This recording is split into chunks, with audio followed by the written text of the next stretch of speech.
Հարգելի արցախցիներ, հույսով եմ բոլորը տեսել եք իմ Facebook-յան ուղերձը, ով չի տեսել տեղեկացնեմ, որ մինչև 23:30 ընկած ժամանակահատվածը բոլորս հավաքվում ենք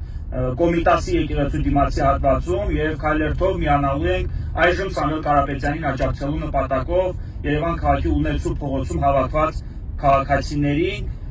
Սա կարծում եմ արցախցիների բարոյական պարտքն է աջակցել այն անձին, մեր ֆիզիկական ներկայությամբ կամ մեր խոսքերով զորակցել ու թևակցել այն անձին, ով որ Արցախի համար ունի աննկարագրելի գործողություններ, ես հիմա չեմ դրանք թվելու, չեմ նշելու ինչ գործողություններ է կատարել, որովհետև արցախցիները առավել քան լավ գիտեն ինչ գործողությունների հեղինակ է հանդիսանում Սամվել Կարապետյանը եւ ինչ ունի արած արցախցիների համար։ Այսքան ես դիմում եմ կոնկրետ արցախցիներին եւ խնդրում բոլորին միանալ այս կազմակերպած հավաքին եւ աջակցել, այդ կերպ աջակցել Սամվել Կարապետյանին կամ այդ կերպ մեր բողոքի գործողությունը կամ մեր անհամաձայնությունը հայտնել Հայաստանի Հանրապետության իշխանության կողմից դրսևորված հերթական ստորությանը։